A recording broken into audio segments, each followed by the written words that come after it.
সাকিব আল হাসান বাংলাদেশের জার্সি পরে বাংলাদেশের পতাকা বহন করার কোনো নৈতিক অধিকার তার নেই।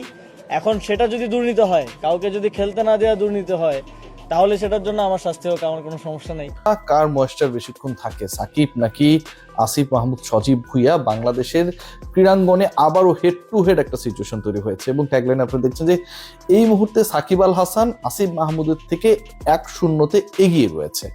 যে ব্যাটেলটা এর আগে হয়েছিল, তীব্র ব্যাটেল হয়েছিল সাকিব এবং আসিফের, এবং সেই ব্যাটেলে আমরা দেখেছিলাম যে একটা সময় শেখ হাসিনাকে, সাবেক প্রধানমন্ত্রীকে এন্ডোর্স করার কারণে আসিফ মাহমুদ সজীব ভুঁইয়া তিনি ফেসবুকে স্ট্যাটাস দিয়ে মোটামুটি একটা সরকারি অবস্থান গ্রহণ করেছিলেন। বাংলাদেশ ক্রিকেট বোর্ডকে তিনি নির্দেশনা দিয়েছেন বা দিবেন কোনোভাবেই যেন বাংলাদেশের জার্সিতে সাকিব আল হাসান খেলতে না পারে।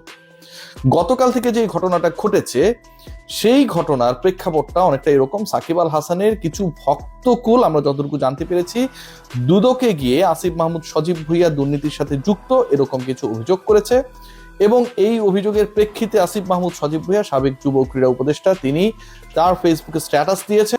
সাকিব আল হাসান আজকে বিভিন্ন গণমাধ্যমে তার মতো করে তিনি জানানোর চেষ্টা করেছেন যে তার ভক্ত কারা বা কারা গিয়ে দুদকে আসিফ মাহমুদ সজীব ভুঁইয়ার নামে দুর্নীতির অভিযোগ দিয়ে এসেছেন, সেই ব্যাপারে তার আসলে কোনো কিছু জানা নেই। তিনি সেহরির পরে এই ঘটনাটা জানতে পেরেছেন, তিনি যেহেতু বাংলাদেশে অবস্থান করছেন না। আলোচনা এখানটায় নয়, আলোচনা অন্য একটা জায়গায়, এবং সেই আলোচনায় আসলে সাকিব আল হাসান ক্লিয়ারলি গিয়ে আসিফ মাহমুদ সজীব ভাই আজকে বক্তব্য দিয়েছেন, তার অবস্থান ক্লিয়ার করার চেষ্টা করেছেন। কি কারণে তার অবস্থানটা আসলে খুব বেশি গ্রহণযোগ্য না, সেই আলোচনাটাই করব সাকিবে গিয়ে। দেখুন, আজকে আসিফ মাহমুদ সজীব ভুঁইয়ার স্ট্যাটাসের কথা আমি পরে বলছি, আগে তার যে সরাসরি যে বক্তব্যটা ছিল মিডিয়ায়, এবং সেখানটায় তিনি বলেছেন শেখ হাসিনাকে এন্ডোর্স করার কারণে তিনি যখন গভর্নমেন্টে ছিলেন তখন তিনি সাকিব আল হাসানকে খেলতে দেননি বাংলাদেশের জার্সি গায়ে, এবং বাংলাদেশের জার্সি গায়ে সাকিব আল হাসানের খেলার নৈতিক অধিকার ছিল না।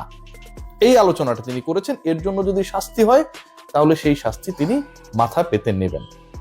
ডিসকাশনটা কিন্তু ঠিক এই পয়েন্টটাতেই। আজকে আসিফ মাহমুদ সজীব ভুঁইয়া যে কথাটা বলেছেন, আসিফ মাহমুদ সজীব ভুঁইয়া এই কথার মাধ্যমে তিনি বাংলাদেশের যুব ক্রীড়া উপদেষ্টার দায়িত্বে যখন ছিলেন সেই দায়িত্বে থেকে অনধিকার চর্চা করে তিনি যে বক্তব্যটা দিয়েছেন নৈতিকভাবে সেটা 100% ঠিক হইতে পারে, কিন্তু বাংলাদেশ ক্রিকেট বোর্ডের আন্ডারে চুক্তিবদ্ধ একজন ক্রিকেটারকে এবং আইসিসি কে বাংলাদেশ ক্রিকেট বোর্ড যেভাবে এন্ডোর্স করে বা আইসিসি বাংলাদেশ ক্রিকেট বোর্ডকে যেভাবে এন্ডোর্স করে সেটা হচ্ছে ট্রান্সপারেন্ট থাকতে হবে regarding any influence by the government.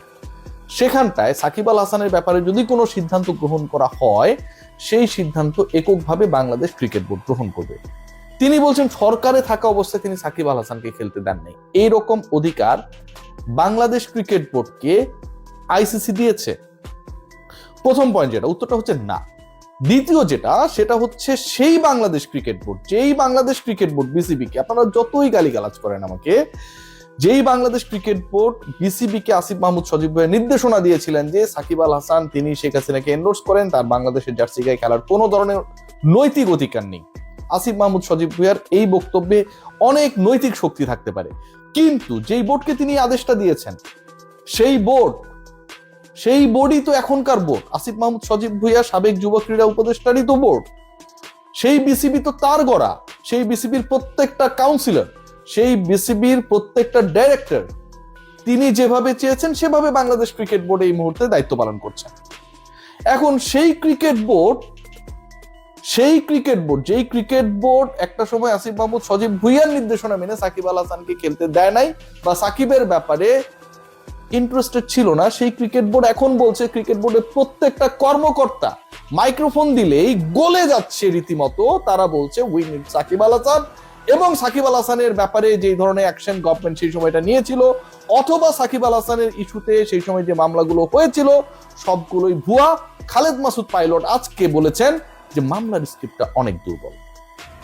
তার মানে আসিফ মাহমুদ সজীব ভুঁইয়া যেই ক্রিকেট বোর্ডটা গঠন করে গেছেন দায়িত্ব ছাড়ার আগে, সেই ক্রিকেট বোর্ড আসিফ মাহমুদ সজীব ভুঁইয়া সাবেক যুব ক্রীড়া উপদেষ্টা তার সেই নৈতিক মানদণ্ডের বক্তব্যকে আমলে নিচ্ছে না, পাত্তা দিচ্ছে না, মানছে না। তাই তো, এটা আমার ব্যাপার না। সাকিব আল হাসানকে আপনি খেলতে দেন নাই, আপনার ক্রিকেট বোর্ড সাকিব আল হাসানকে অ্যালাউ করেনি। সেই ক্রিকেট বোর্ড আপনি দায়িত্ব ছাড়ার পরে প্রত্যেক দিন সাকিব আল হাসানকে কিভাবে খেলানো যায়, কিভাবে ফাইল প্রসেস করা যায়, কিভাবে স্বরাষ্ট্র মন্ত্রণালয় এবং ল মিনিস্ট্রির মাধ্যমে একটা সমন্বয় করা যায়। They are discussing all this issues regarding Sakib Al Hasan everyday, every single interview. তাহলে আসিফ মাহমুদ সজীব ভুইয়া, আপনি আপনার নৈতিক জায়গা থেকে যেই ক্রিকেট বোর্ডটাকে ক্ষমতায়িত করেছেন, সেই ক্রিকেট বোর্ড কতটুকু নৈতিকতার মানদণ্ডে পাশ করলো? সেই ক্রিকেট বোর্ড তো আসলে নৈতিক না। সেই ক্রিকেট বোর্ড প্রথমত গভর্নমেন্টের ইনফ্লুয়েন্স দ্বারা প্রভাবিত একটা সময় ছিল, এবং দ্বিতীয়ত সেই ক্রিকেট বোর্ডকে আপনাকে ফ্যাসিস্ট বলতে হবে, অবশ্যই বলতে হবে। কারণ আপনার বক্তব্য অনুযায়ী যিনি শেখ হাসিনাকে এন্ডোর্স করলেন তাকে আপনি খেলাতে চান না, খেলাতে দিবেন না, বাংলাদেশের জার্সিকে তিনি নামতে চান না, পারবেন না ইনফ্যাক্ট আসিফ মাহমুদ সজীব ভুইয়া। আবার আপনি যে ক্রিকেট বোর্ডটাকে গঠন করেছেন তারা বলছে সাকিব আল হাসান আসবে, খেলবে, তার সকল মামলা যেন প্রসেস করা হয়, দ্রুত গতিতে নিষ্পত্তি করা হয়, এবং এই মামলাগুলোর কোনোটারই মেরিট নাই, সেটা ক্রিকেট বোর্ডের ডাইরেক্টররা বলছেন। খালিদ মাসুদ পাইলট আজকেই বলেছেন এই মামলাগুলোর স্ক্রিপ্ট দুর্বল। তার মানে আপনার স্ক্রিপ্ট দুর্বল।